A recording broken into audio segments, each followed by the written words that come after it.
Welcome back to the OverChurched podcast for people who love Christ but are struggling with Christians. My name is Delicia. And I'm Justin. And today we're going to tackle the topic on why most Christians should not work at their church or at any church. Yeah. Why most Christians should not work for churches. And this has been a topic that we have actually we have that experience in working at first for not a church and for a church, and what that looked like differently. Yeah. So let's kick this off. So I think to start off, or not, what I'm not saying or insinuating is that if you're not a Christian, then yeah, go work for a church. Like if you're a Christian, we don't need you. That's not what I'm saying. Yeah. But I think that specifically when it comes to people being over-churched, a lot of that demographic are people who got fully involved and they started working at a church or serving, at a high capacity, but specifically the ones who made the jump from not only do I attend, not only do I serve, not only am I here a lot, but now this is now my livelihood. I think that's a jump that should be taken very cautiously. And I think the result of people making that jump and their experience didn't match their expectation is now they resent the church altogether. Yeah. And so I kind of want to unpack why that happens. Because we get asked this question a lot, like now that we've been in a place of we're leading a church and starting it from the ground up type of deal. I think that this is something that most young adult Christians actually go through for sure. But something that we didn't even realize, our journeys were totally different starting with the church. So mine was, I just started serving, feeling a need once I first got saved. Then in my young adult stage, I kind of was not consistent or whatever, but I never knew or even thought, because I wasn't raised in the church or was, I guess, just never exposed to it in that way, that you could get paid to do to work for the church. I don't even think most people got paid at the church I got saved in. I think there might have been a secretary and the lead pastor, truthfully. So yeah. I don't think that was a thing.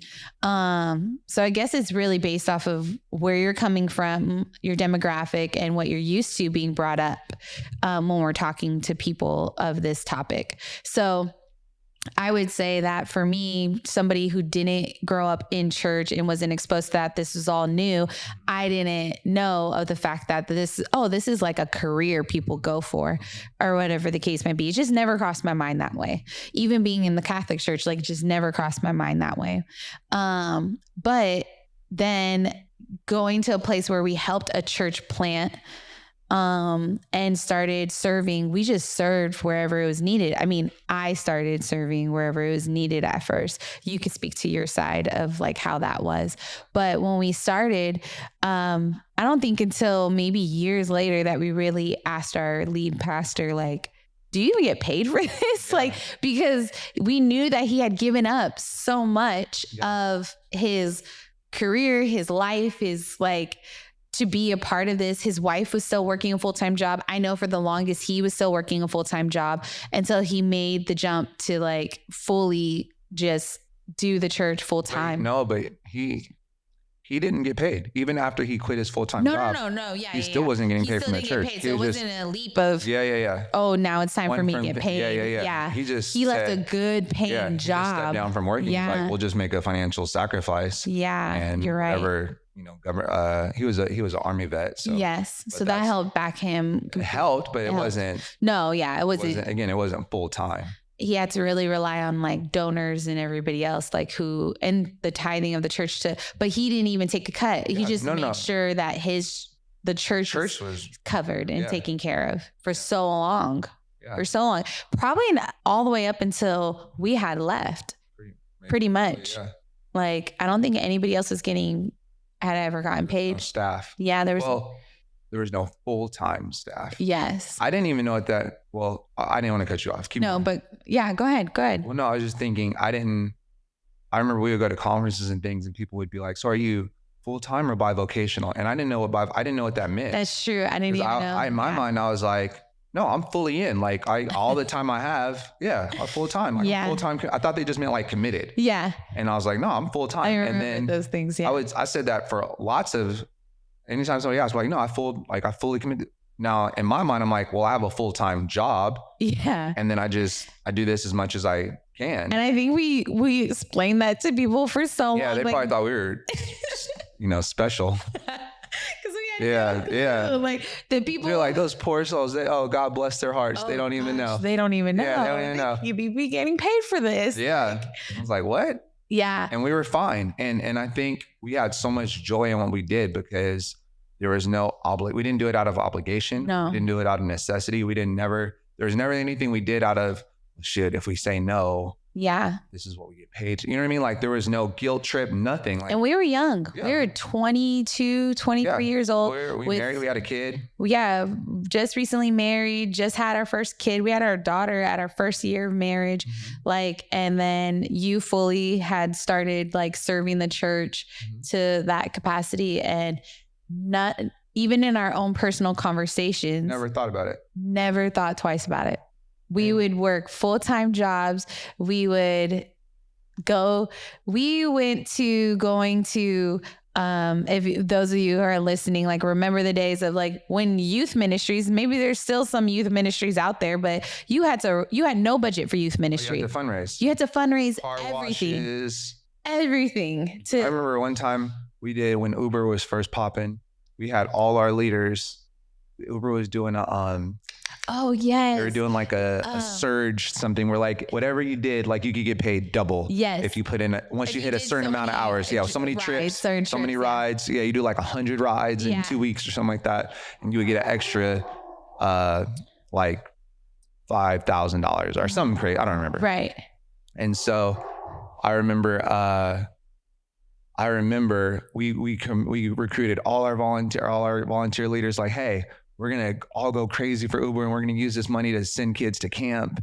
And a lot of them did. We all had jobs. We all had jobs. And we would then, put in another 5-6 hours a night Ubering to raise money for the ministry. And not, you know what was so refreshing at that time? Not one single leader ever even made a remark of this is too much. Yeah.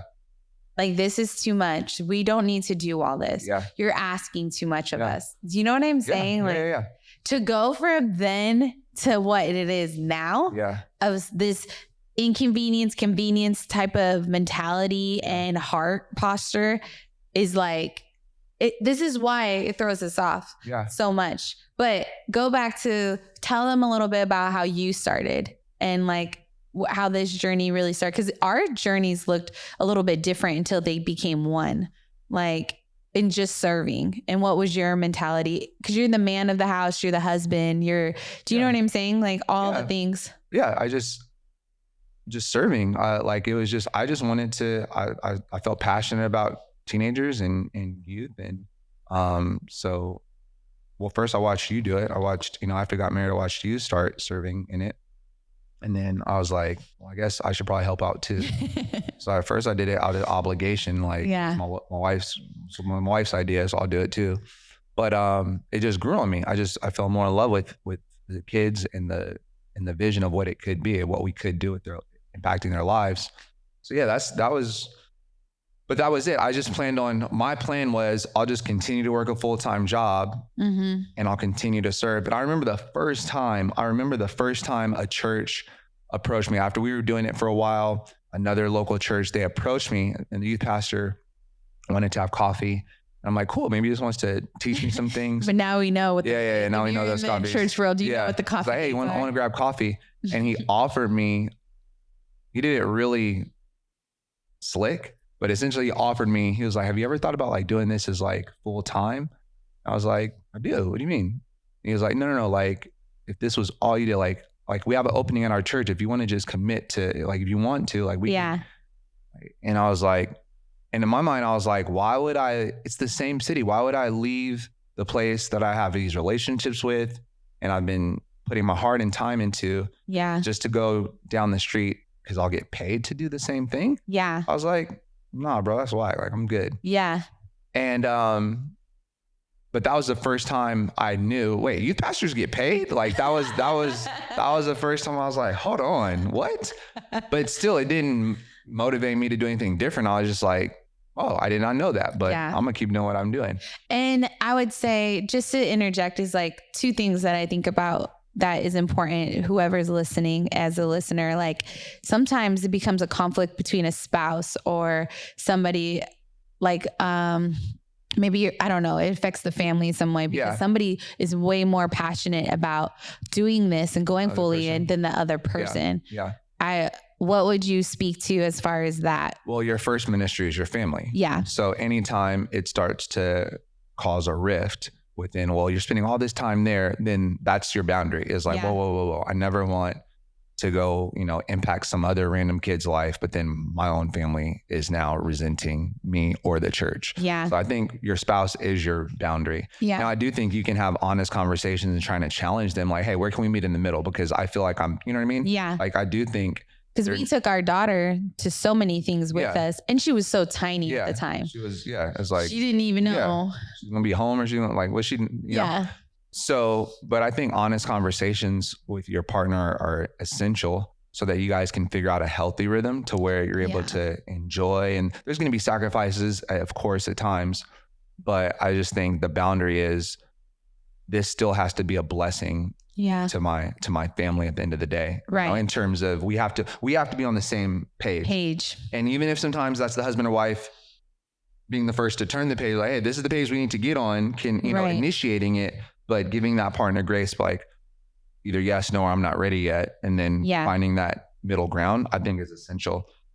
But that's with anything, right? That's like, if I'm passionate about, you know, but this is a big thing that happens that we hear a lot of when it comes to one, especially couples, especially spouses. Like there's always one that's like going and the other one is a lot of time. A lot of the time. A lot of the time. But that's just a part of marriage. Like if I was playing men's league basketball, right? And I'm like, I want to do this every night. Like, and you're like, no, you know what I mean? Like, so I think I don't want to put a magnifying glass on church is like, that's the only thing that can threaten your family, when it could be, and it could be any, it's like there could be a softball league, a basketball league. It could be a woman's, you know, always want to hang out with my girlfriend. Like it could be I just think it's another opportunity for you to navigate what's a good rhythm for us, you know? I think that should be another topic for sure. Like a later podcast of like what that rhythm is for you and what that looks like, because I think too many times there's too many people now when there's friction or conflict, or you're just feeling the weight of the world. Why is it that people want to remove themselves from the church first? What is that mindset? What is that thought? Like the first thing you want to do, you don't want to stop your little side hustle, or you don't want to stop your little hobby that you have, but you want to stop going to church. So where that's the only thing that's helping you get through this. You know what I'm saying? Should be. But anyways, that's a whole nother topic in itself. But I think that's worth talking about. So getting back to this whole why Christians shouldn't work for churches. Potentially most of them shouldn't work for churches. So we didn't know that you could get paid for this. Then we went to a place that we decided that we felt called to going to when it came to, like we felt called from God, like to move, to get out. We just didn't know where. And to give clarity. So we were, just to fill in a hole, the church we were serving in loved, we did that for several years. We were content to keep doing that forever. It wasn't until God told you one time, we're not going to be there forever. Right. And then God told me clearly, audibly, it's time to go. That's a year later. That's the only reason we left. It was a God thing. We loved our church. We loved our church. We loved those people. We didn't want to leave. It was never, man, we've been doing all this. We should be getting paid for this. Let's go somewhere. That was never a thought. And it was so sad because throughout the process, that's what people essentially thought and felt like that was the thing, but it never crossed our minds. That was never a conversation.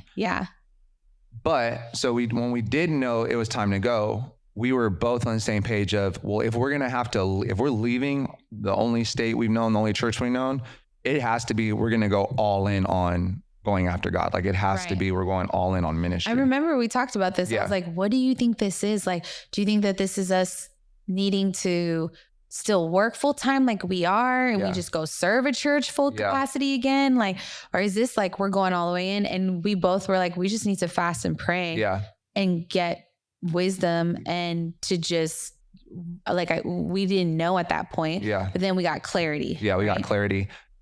Got connected to a church that we were super unqualified to be at, to serve, to work as the youth pastors. In terms of our experience, our resume, the church size we came from, like it didn't make sense on paper. But we felt like it was we knew it was a God opened the door because we couldn't have opened that door. And it was a mutual agreement.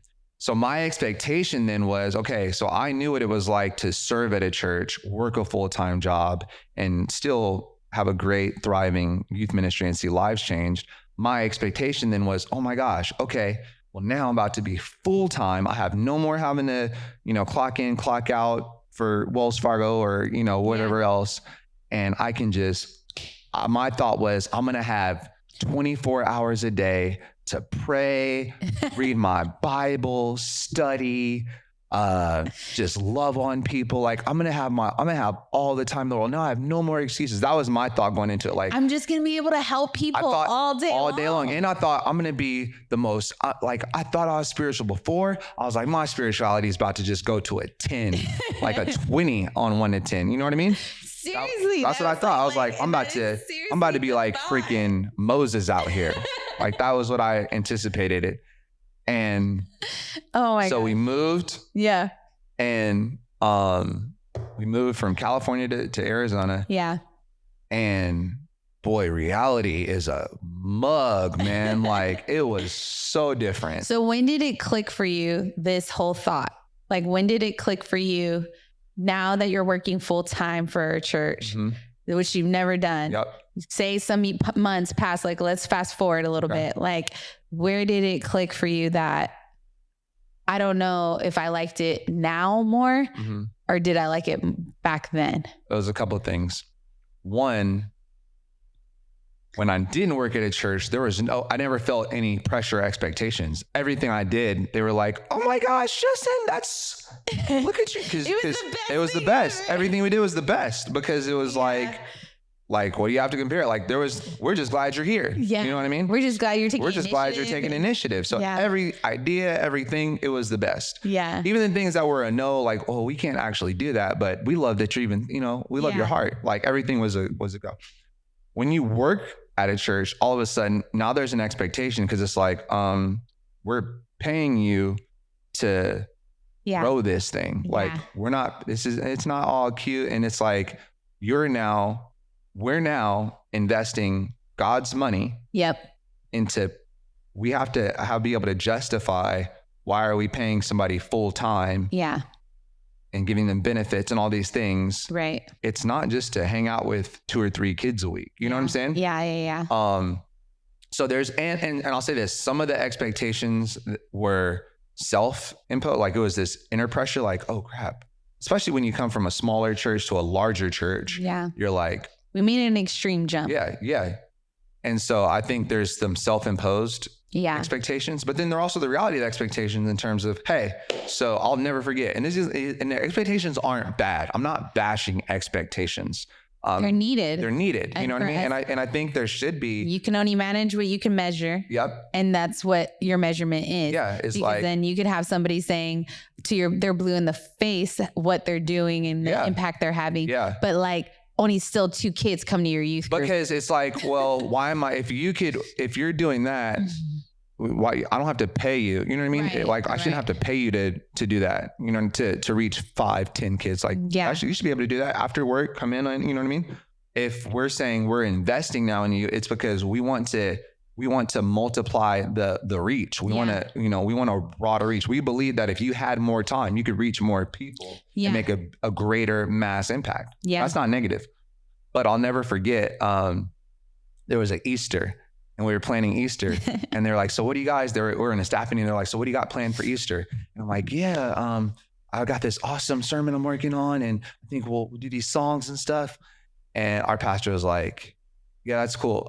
You need to spend more money. Like you need to think bigger. What are we doing to grow. Like this is an opportunity where people that are unchurched, people that are far, like they might take a chance on, like, how are you going to like wow them and then keep them? You know what I mean? Like, how are you going to, and I was like, oh, I hadn't really. So it was so good to be in a bigger place to create more expectations. But here's my point. This is why I think most Christians should work at churches. Number one, what I thought I was going to have all this time for prayer, Bible study, I was not good at managing I was better at managing my time when I knew I didn't have a limited amount of, when I had a limited amount. Like if I have to be at work 8 hours and then I have to squeeze, like you become more efficient when you don't have as much time because you know, you're more intentional. You're more intentional. You're more intentional. Yeah. When you're given, here's an extra 8 hours minimum a day to do something, you can end up justifying anything. Yeah, well, I need to take, but here's the reality. If you go from a church of 300 and there's maybe like 25, 50 kids that you can manage that. Yeah. If you go to a church of 3,000 and now there's like 300 kids, like if you're trying to meet with kids consistently, you're trying to navigate parents, you need to develop leaders. Yeah. Like everything that is required to grow and grow, not just numerically, but grow deeper, grow in maturity. That takes time. Yeah. So now it's like, well, I want to have this quiet prayer time at 7 or 8 a.m. before I go to work, but I got to meet with a leader who can only meet at 8 a.m. because they have to be at work at 9. Yeah. So now I have to substitute that. And then it's like, well, I thought I would have all this time to sermon prep, but I got all these kids that they don't care about my sermon. They're struggling with depression and anxiety and their parents. So now I'm using my week to, and you know, I'm meeting with all these kids from 3 to 6. Well, you're going to their Bible. Oh, not their club Bible studies. Well, I want kids to start revival at their schools. Well, they need help. So now I'm at a school every day, spending like 2-3 hours. Yeah. You know what I mean? And after school, like it doesn't stop because now there's more people that want your time and attention. And so you thought you were getting into ministry and it was going to help your soul, and you didn't realize, no, you got into ministry to help all these other souls. And a lot of Christians don't think that. They think, well, if I do that, it'll help me become more focused. I'll be more accountable. Yeah. I'll be more spiritual. I'll have more time with my senior. And it's like, if you're not doing that now, you ain't going to be that. Exactly. and if you're, that you said enough. Yeah. If it's not who you are, it's not who you're going to become. Yeah. Just because you're getting paid to do it. Like it's not. You're in love with the potential of this dream job or whatever. And I don't even think that's just church. I think that could be any type of job that you are wanting to go for or wanting to be in or whatever. Like you need to ask yourself now, if you're not operating that as a person now, it's not going to change because you have a title, or you're getting the job description. Like, you know what I'm saying? And I think that was the true beauty that we were able to see through it. I remember it hit me hard when somebody from our old church asked me this question. She's an older, wiser woman, and she's just such a prayer warrior. And she asked me, is it easier now? Do you like being full-time, or do you like what you used to do? Volunteering. And I remember her asking me that, and I just like instantly started crying because I was like, it saddens me now what I've seen, in the sense of, I love that I get paid for this and I don't got to worry about that. Like my bills are paid for and everything else. But it does sadden me now because these people think who I'm asking to even just serve these teenagers, like they're looking at me like, why don't you do that? Yeah, that's what you get paid to do. Yeah. And it was like, I've never had that type of friction because we were all in the same posture in that way. So then we really had to tell our story in the sense of like sharing that experience. And, you know, truthfully, with what we've seen, it's like the saddest thing I see is that I'm on staff with people who are not as like, they don't feel called to this. This is a job to them. Hold on. You're getting ahead of us. We got to talk about that. Okay. Okay.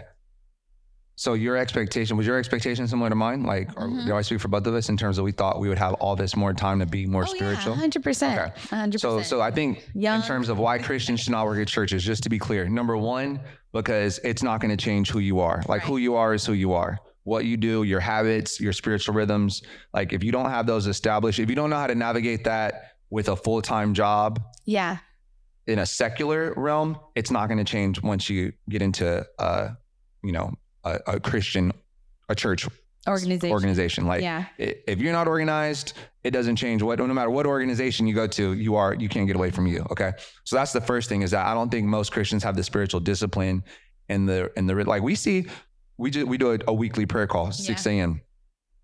We have a church of hundreds of people, and max is like 40 of them. 40 people will come in. And I'm not, again, people have different things to juggle and all these things. But my point with it is this, that's an example, because they're like, well, I still have to, that doesn't change once you work at a church. Like once you work at a church, you still got to get your kids to school before you get in there. You still have to, you know what I mean? Like you can have a early meeting, because just because you have the flexibility, another person is like, well, I work at a doctor's office, I have to be there. But you know what I'm saying? Yeah. So again, you have to prioritize. It may cost you sleep. Yeah. As a spiritual discipline, you know? Yeah. So that's my point, is like I don't think enough Christians are spiritually disciplined enough to handle the weight of then adding other responsibilities. Yeah. Or expectations of a church. You know what I mean? So if you are that type of individual, I would just say, have some reflection time, have some type of like, don't blame the organization. Don't blame the position. Don't blame your family. I have so much going on. No. Yeah. Everybody has a crap of stuff going on. I remember Craig Rochelle said it best. Like he was saying, you need to change was it nighttime hours or trade in daytime hours for night, or trade in nighttime hours for daytime hours. Go to sleep earlier so you can wake up earlier. Yeah. And he was like saying, like, he starts his day off at like, I think 4, this man starts his day off. But I mean, I remember I would just encourage, like, don't take the position of, maybe you've been taking the position of like, oh, poor me. Mm-hmm. And this is what I thought it was going to be. The only person that can change that is you. Yeah. And so I would just say, challenge yourself in the fact of having the humility to say, dang, I was not spiritually disciplined the way I thought I was. Yeah. And nobody's responsibility is that but your own.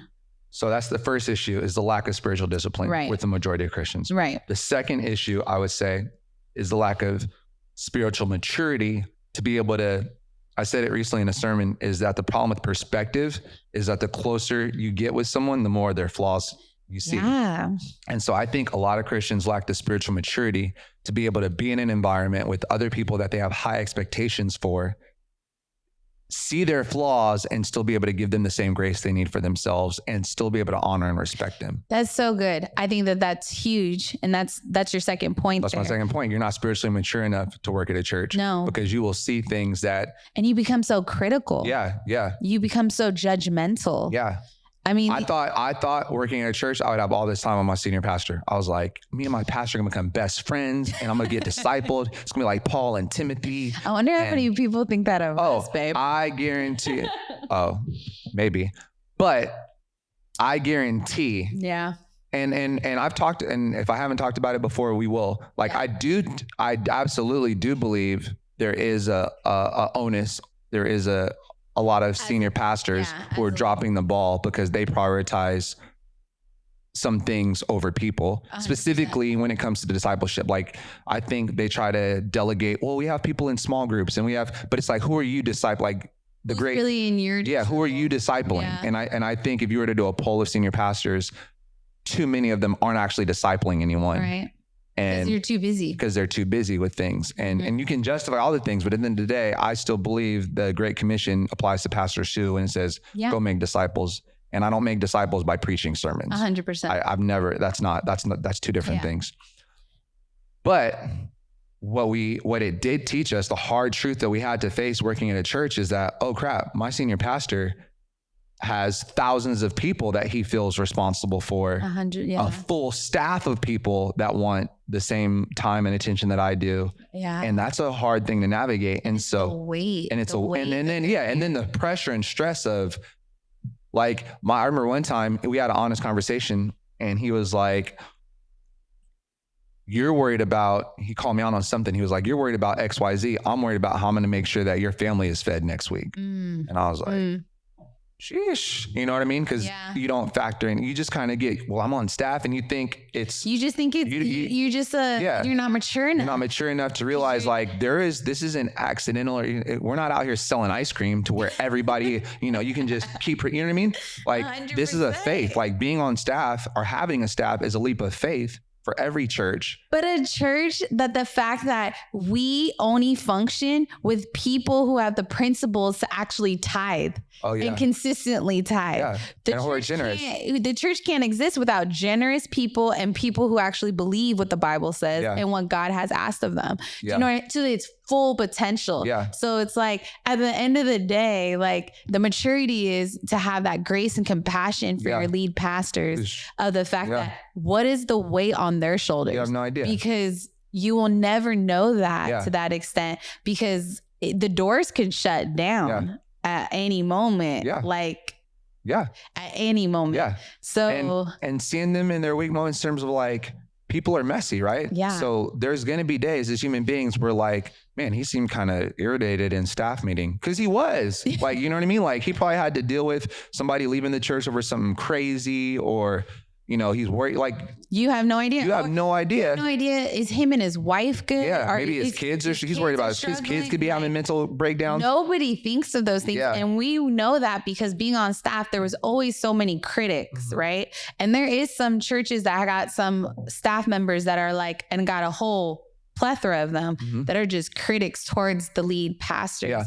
And I would say that if you're on a staff or that you want to be on a staff, listen to this, is that you need to have a spiritual maturity about yourself to understand they are still human too. That doesn't excuse this long, like. We're not excusing sin or being sin. We're not, or anything like that. Don't go that far. Okay. What we're saying is that there's just so many people who just expect, like, if your lead pastor had a bad day and didn't answer you the best, godliest way that you thought they should have, give them grace. And that goes, but I think that has to go for every position. Lead pastor, worship pastor, women's, like every single person needs that same grace. You know what I mean? Right. Because regardless of what your role is, you might not need to interact with the senior pastor a lot. You might work with the creative director. Right. And I think between creatives and worship people, what I've learned is they get the most. They're under probably more stress than anybody else. Because the senior pastor sees their work the most. You know what I mean? Everybody sees their work the most. Well, everybody, but the senior pastor is typically the most critical of the creative department and the worship department. Typically. Because they affect the Sunday tremendously. I was just thinking about this even in our own church. I was like, I wonder how many like different teams, like they're like, we're killing it because we never hear anything from nothing negative. I never call out the ushers. You're right. Ushers. There's never any I've never criticized an usher. I don't think, But it's like, David messes up that camera. Oh man, we're gonna see if this podcast comes out sketchy, man, if that graphic isn't killer, if the audio is off, fire David and Jonathan, even though they don't get paid. We like, those are the things that you see. And so that way it gets magnified when it's like, oh crap, he signs my checks. Right. So okay. Lack of spiritual discipline is flag number one. Why most Christians, because most Christians aren't that spiritually disciplined. They rely on sermons. They rely on podcasts. They rely on how they feel, the right worship song before they'll actually do things. So that right there, you're not ready to work at a church. Number two, you're very too critical of others and not, seeing yourself enough and not giving others enough grace to handle being in an environment to where, wait, did that worship leader just act like that? Well, yes, they did. They had a weak moment. Are we excusing things? No, we spent weeks calling out things, but at the same time, like, man, give grace. So the spiritual maturity to handle seeing people at their weaker moments and still honoring, respecting them, speaking highly of, you know what I mean? Right. Oh no, I have a story about that. Go ahead. Before you hit the third point. Okay. So, and just a side note, we love David and Jonathan. They care about all this way more than we do. So we love Jonathans. We got multiple the Jonathans. Whole creative team. They're amazing because you guys all ask us about who does what. It's these people who volunteer their time, and then we love them dearly. So I would say that this one time I remember this staff member, I was put in a position. I'm young and she's been there way longer, way older than me. And the fact of she was talking about another staff member who happened to be a family member of another staff member to me and this other new staff member. And she was frustrated and angry and upset. And I remember seeing her in this very ugly moment. Like, I just remember thinking, like, in my head, like, I cannot believe the words that are coming out of your mouth right now, because I could tell she was so filled with anger. She wasn't even realizing what, like, to the point where I don't even know if she was realizing what she was saying magnitude she was saying. She was just seeing red. She was just seeing red. Yeah. And she was sharing it with me, this new staff member. Oh, shucks. And so, and we are all about culture. We're all about, like, helping coach through that. Right. And the younger side of me wants to be like, well, I don't got no right to say anything to her. She knows better. Like, she's been here past the pastor's time. Like, she's been here. She knows. Oh, geez. You know what I'm saying? Like, I can't say anything. And because I didn't engage or respond, I remember she came to me, like, kind of a little bit privately and was like, hey, like, I just feel like you weren't really, like, saying anything in response to what I was sharing or whatever, like my frustration. And I think she felt more comfortable coming to me because the other person was new. Right. And I had said, hey, you know, I wanted to tell you that I don't think that you handled that situation well. Like, I think that we're all about culture here. And I think if anybody else would have heard you, I think that they would have been really disappointed by what you were saying about another staff member here. And plus that's somebody's family. And I was just like, so I don't think that you handled it well. And I didn't engage and I didn't respond. I kind of ignored you in the moment because we were about to go into a meeting. And I explained to the new staff member, hey, we don't do that here. She's just having a tough time or whatever, but we don't do that here. And I'm going to talk to her. So I did tell the new staff member that, and I now allowed her to know that, but she approached me first before I approached her. In that, 3 months pass. 3 months pass. Our lead pastor's teaching on leadership culture, every staff meeting we're having, right? 3 months pass and she follows me, finds me. She has tears in her eyes and she tells me, thank you so much for correcting me. Wow. She was just like, I handled that so poorly, but you told me the truth. And now I know that and I can see that. And it's just taking me this long. And that's not right no matter what. And I should have never done that. But God really convicted my heart and what pastor has been talking about. And you know, it wasn't my job to make her feel this way or whatever, but in those moments, no matter your age, no matter your position, no matter who's over you, at the end of the day, you are still a Christian. If you are a Christian, you are a believer of God, like then you need to uphold that honor and uphold that truth and do it in grace, right? And just saying like, you're still responsible. At the end of the day, I know what I heard. I know what I saw, and I'm just as guilty for that. And so I think that this goes with the maturity and the honor of the culture. And it's only people like that that can actually help create a culture and change one and not just accept it. Yeah, that's good. So good job. Oh, thanks. Appreciate it. I think piggyback on, since we're talking about spiritual maturity, I think the other thing when it comes to the maturity factor for people is you have to be mature enough to be able to handle there is a lot of tasks that go into ministry. Like there's a lot of like. The tasks never stop. There's like, I think part of the spiritual maturity is learning how do I fully embrace managing the tasks and the systems that have to be implemented, right, while not losing sight of fully loving people and not treating people like tasks, right? You know? Yeah. It's so true. Transparent moment. So last night, well, I don't know when this is going to get played, but it was my last night. Last night, we had a bunch of meetings scheduled back to back to back, and I was meeting with someone who I love and who I was, who I try to disciple. And And she came prepared. She had like a list of tasks, like she knows. Ready. And I love that. She was honoring my time. She's like, I know you have a lot going on, so I want to come to this meeting prepared. So she was going through the tasks. So we're knocking out here, do this, don't do that, think about this, like one, boom, boom, boom. And then she said something that she was vulnerable about how she was feeling about something in a moment. And I kind of gave her like for lack of a better term, like a programmed cookie cutter response. Like it was something I knew was right. I just gave her the right answer. Yeah. That's what I did. I gave her the right answer. You gave her the right answer. Right. I gave her the right answer for how to deal with that issue. And then I moved on to the next thing. Right. We get off the phone because we got to get to the next thing. And because we're literally we're sitting on the next thing. So we go into the next thing. And then that meeting ended up being late. Like we were there and the other people were running late. So we're like, oh, and you were like, hey, I feel like you treated that last meeting kind of like a checkbox of like, hey, boom, boom, boom. And when she vocalized how she felt about something, you gave her an answer, but you didn't really pastor her in that moment. And I was like, dang, you're right. So I had to call her back. I didn't have to, but I was like, I need to. Yeah. I called her back and tried to give a little more context to say, hey, like I remember what it felt like to be in that, you know what I mean? Like I get how you feel. Trust me, I've been there. I still deal with those feelings at times. You're having empathy for and yeah, I was able to be more empathetic, give more clarity, and just kind of be a little more encouraging and pastoring.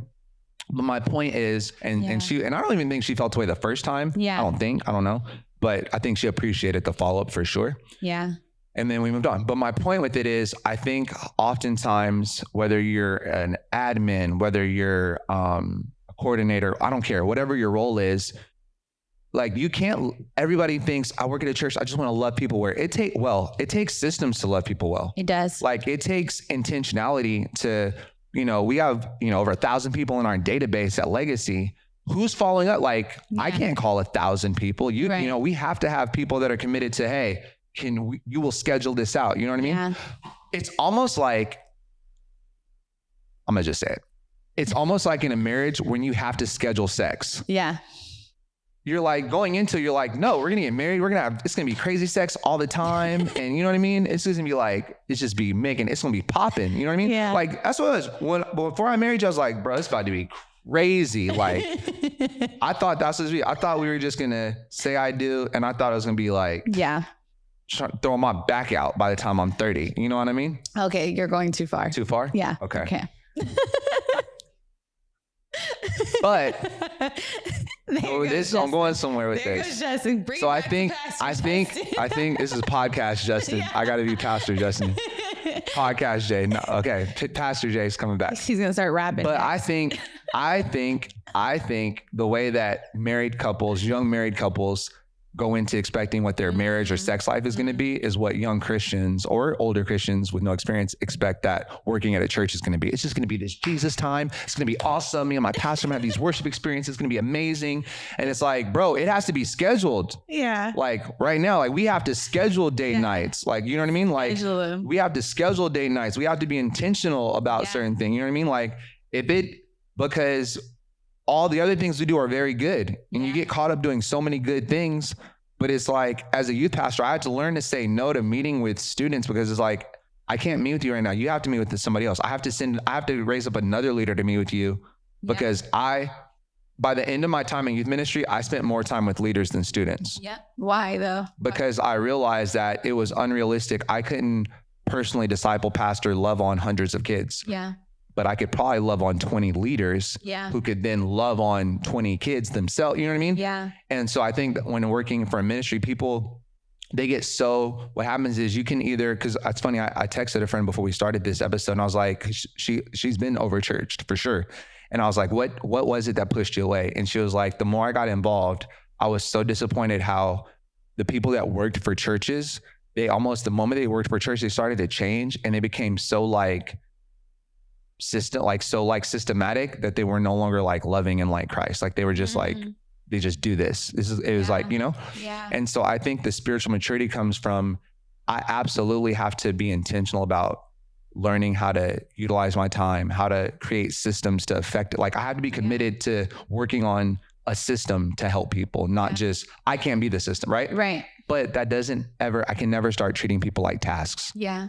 I can never start becoming so detached from the people because I'm working on projects and I treat people like a project, to where people like, I'm not even aware that, wait a minute, I treated that person like a line item, not as a person who has like feelings and a soul and like, you know what I'm saying? Like I'm not in the moment. It takes conscious like reflection of that. And it takes people like you. It takes accountability. It takes, but if you have a whole church of people that kind of get sucked into the system thing and just like, and go, it can mess up. And the same time, people that are so, hey, we need to stop everything we're doing for this one person. Like Jesus leaves the 99 for the one.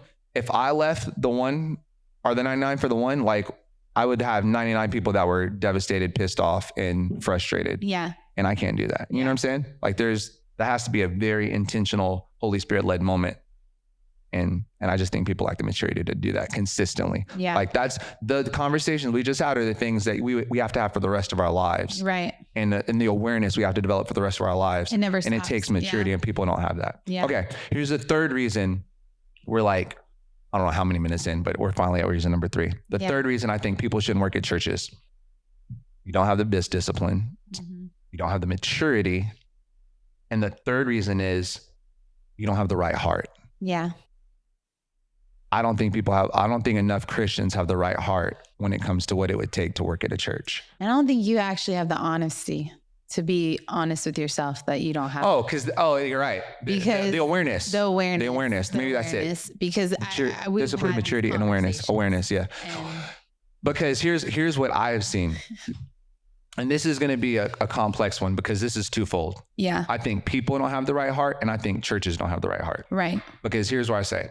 The people don't have the right heart because they idolize, if I could just work at this church. So they idolize a position. Yeah. Like once I get to that position, so then they start making everything about getting to this position, whether it's youth pastor, worship pastor, whatever. Once I get this position, things will change. Right. Mm-hmm. And then what makes it worse, if it's not a position, it's a platform. Like, if I could just work at that church, right? Mm-hmm. And I think that goes really wrong because a couple of things happen. One, if you really have a heart, the right heart, and you really love that church and you feel called to where you'll do any position. Any position. And you will attend that church whether you work there or not. Hold on. You're getting ahead of me. But absolutely, like that's where you ultimately have to tell yourself honestly. Would I go here if I wasn't getting paid? Would you really go here? Where's the camera? Give me a red camera. Give me a red light. So I know this is a sad truth that I confirm far too often. Yeah. Far too many people that we've had conversations with, like this isn't like a guesstimate. This is like, I've had these conversations. We've had these conversations. It breaks my heart how many people, it's way too high of a percentage. Yeah. How many people admittedly have confessed to us, if I did not get paid to be here, I would not go to this church. If I was not on staff, I would not go to this church. Far too many churches are employing people who are more in love with the paycheck than the people, the pastor, the vision, the heart of that house. Yeah, wow. They're only there because they get paid. It's a gig, it's a career. They've, in my opinion, they've become harlots, prostitutes. They've prostituted their soul, their gifts, their talents for a paycheck, and there's no true heart or love for that place. Mm-mm. It's heartbreaking. That's the problem with people. They've chosen to do that. The problem with churches is they've enabled that behavior because they've done two things. One, they market it as, hey, come here. It's not a career, it's a calling. But then you have no problem firing people or treating people like employees. Right. So like churches want this loyalty from people. But as soon as they no longer are doing the position or they're not good at it or say something for whatever reason as the employer that you have a reason to why you want to get like fire them or whatever the case might be. I would say that there is no great process that is put into place with the exit strategy or the replacement. Find a position for them if you really feel like they were called to be here. Reposition them, create a position for them because of the fact that you said that it's not a career, it's a call. You said calling. This was God. And where's my camera again? God does not, when's the last time God fired you for not living up to his expectations for your life? Yeah. Yeah, that's When is the last time God said, you know what? There's a better worship leader. God never removed his anointing from someone because there was someone who was better at it. He only removed it because their heart was no longer. He said, Saul, he removed his anointing from Saul to David, not because Saul couldn't execute systems well, because Saul fell more in love with the praise of the people than the voice of God. Woo. And that's when God reallocated somebody. But in the church world, it's like, oh, there's a better singer, there's a better communicator, there's a better person who can help me grow numerically. Yeah. Oh, I'm done with this person. No. I say that from the aspect of, do I believe that, again, we're stewards of God's money? Yeah. So let's talk for legacy. Like for me, if I knew we had somebody in a position and they were not performing to the expectations of that position, I would be doing a disservice to the church, to the people that tithe and give to that church. I would be doing a disservice to say, but they're my friend, or I'm going to keep it, you know what I mean? Like that's bad stewardship. Yep. The Bible, Jesus talks about like, the people that produce the most, they get invested in the most. Like that's not fair. We don't care about fair. We care about what's going to be the best. You know what I mean? Like that's what Jesus teaches. However, with the talent, he doesn't, what he doesn't do, like if you think about the disciples, like we see Peter involved in a lot of miracles. Yeah. We see John involved in some miracles. You don't really see Thomas involved in a lot of miracles. You don't really see James involved in a whole lot of by name, right? Yeah, by name. He still spent time. He still found a fit for them. Yeah. He found a fit for Judas. He was like, you handle the money. You good at cheating people. You got a passion for money. Exactly. You go handle the money. You know what I mean? Like he found a fit for people. And what churches do, what breaks my heart, and this is why people get overchurched, is because the church said, hey, this is such a God thing. They hire them. Maybe they don't perform the expectations. Maybe there's some things like, let's say they mess up. Okay. Then why not relocate them to somewhere else? Whether it's paid or not. But here's what they say: hey, this isn't a fit, and then they start to ostracize that person. Yeah, and say they start to, we don't think you should be coming here. Like you're not so wait a minute. I thought I was called here. Yeah. When did that become? How is that even biblical to the fact of thou?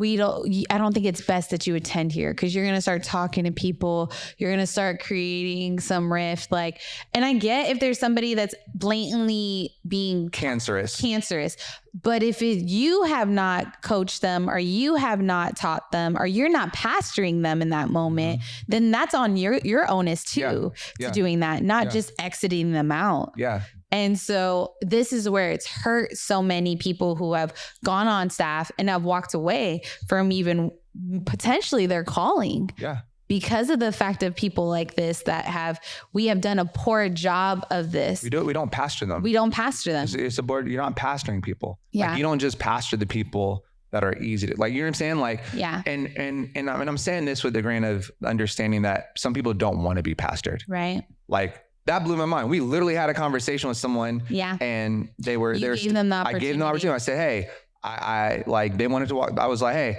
I just want to know, do I have the permission to still pastor? Like, I want to pastor you through some things. Like, I'm not asking you to keep any position, like any of that. I just want to, and he was like, I don't know if I want that. And then, kind of left me on.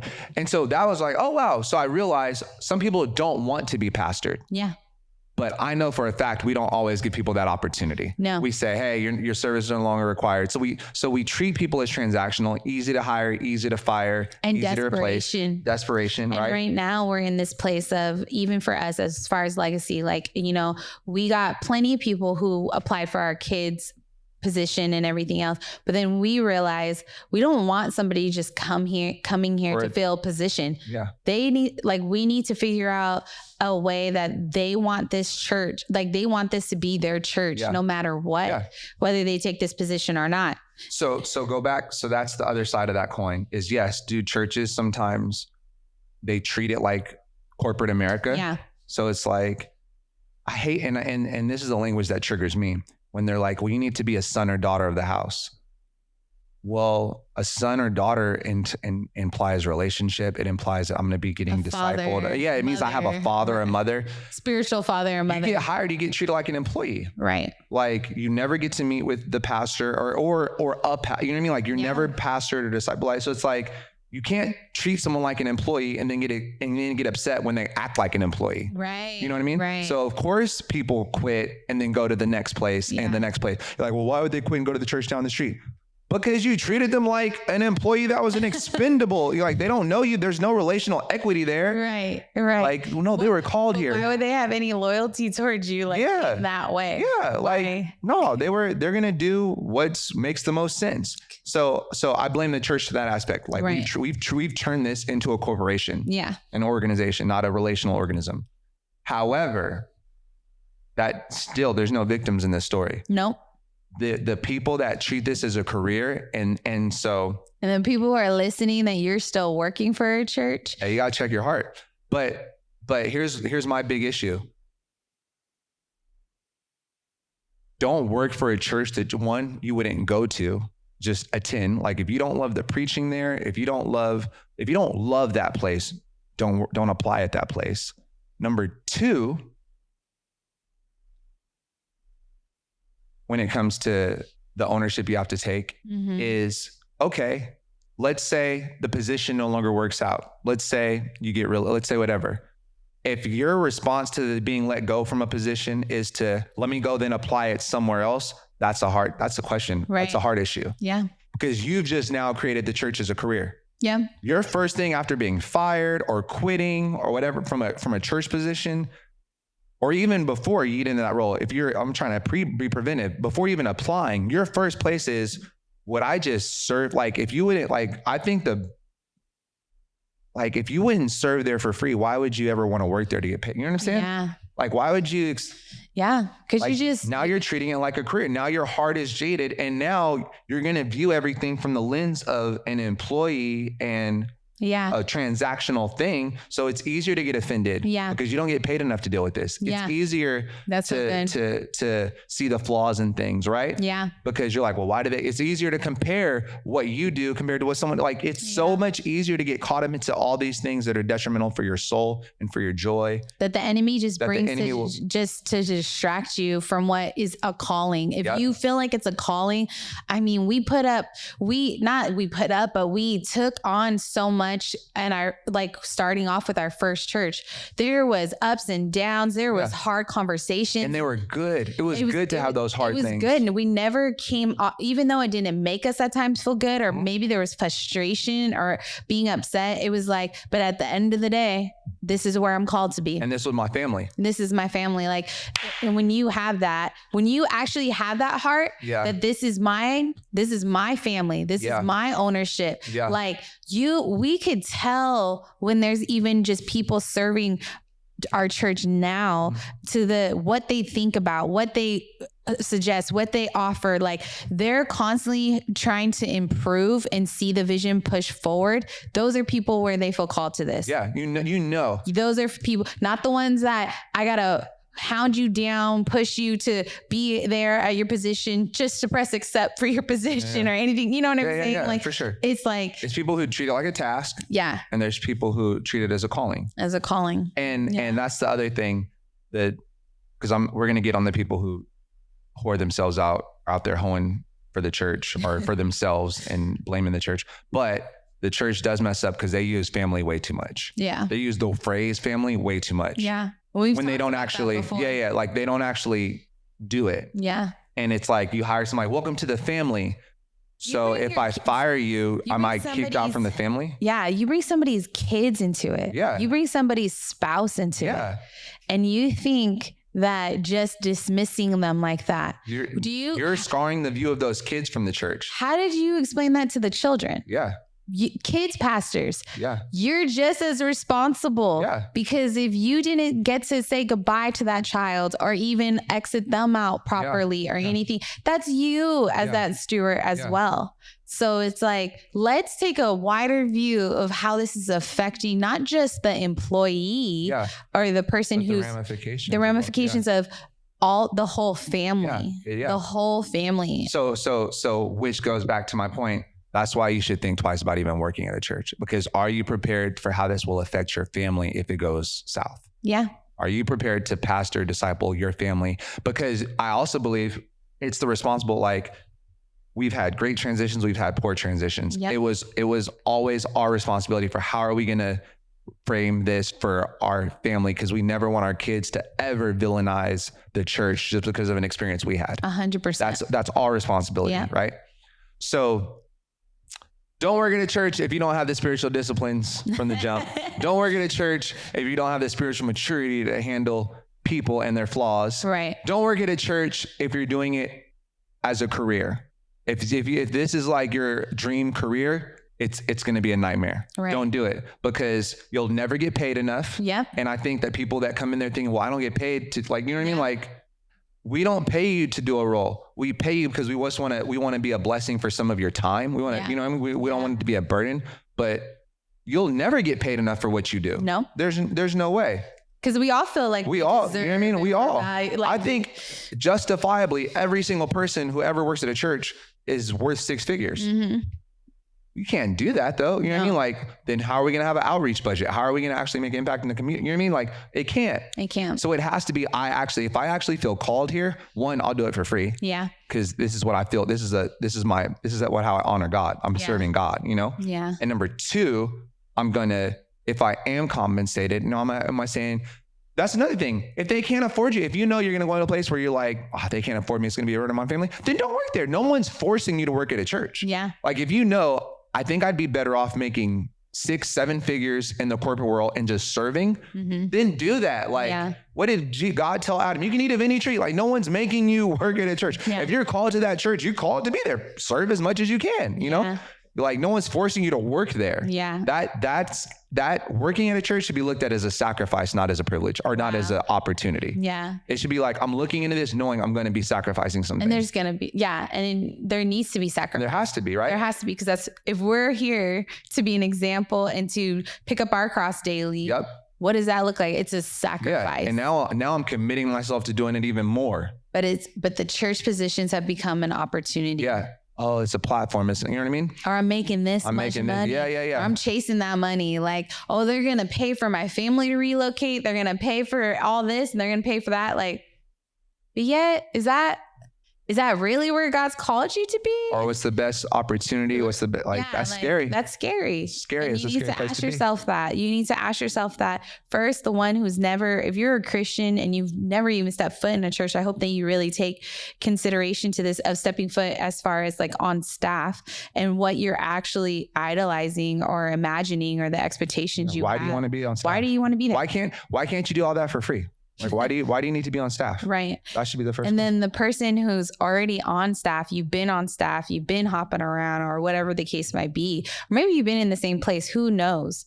It's just, you need to reflect that the fact of, is God's anointing still on you? To be doing this. Because sometimes, here's the thing, and this is what we found. Yeah. Sometimes we found your grace, maybe you were graced to be on staff at this place. Maybe you were there for a season.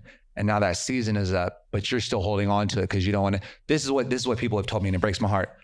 I'm scared to leave, even though I wouldn't be here if I wasn't getting paid. I'm scared to quit because I don't know what else I would do. Like, I don't know I don't know how else I would provide for my family. I don't know if I go somewhere else, if I have to take too big of a pay cut. Yeah. Like, bro, if this is a calling, or sis, if this is a calling, those two things should never be a factor. Right. It should never, you can Uber. You can Uber Eats. You don't need a degree to Uber Eats. You get DoorDash. You could, Starbucks. You know what I mean? Like, Starbucks. Go UPS paying $170 a year now. You know what I mean? Like, there's Amazon. Like, but my point is, you should never be using the church for what it does for you. Yeah. You're the problem then. And I can guarantee you there is no anointing on that, because now it's no longer a faith thing of I'm doing this to honor God, or this was a leap of faith. Now this is a crutch that is my benefit, not for his glory. Wow. Because God does not get glory out of you using his house. Yeah. Yeah. Or for staying out of desperation, not out of love. Yeah. That's good. That's not it, right? That's good. Well, we got to wrap this up because this is probably one of our longest. Good. Our longest. Just getting excited for it. I hope you guys get to the end on this one because it will bless you. I pray that it blesses you. Oh, wait. I got one more reason you shouldn't go. Oh, my God. Last one. It matters. It matters. You shouldn't work for a church if you're not tithing to that church. Because how dare you be a benefactor of everyone else's sacrifice and faith and you don't contribute to it yourself. You should never apply or work for a church when you're asking everyone else to fund your dreams and to provide for your family, but you wouldn't do the same for someone else. That's a clip right there. Team, that's a clip. All right. And on that one, that's the fifth one, I think. That's good. I think that's we got to elaborate on that next time. All right. Love you guys. Be encouraged. Go love, live, and lead like Jesus. Bye.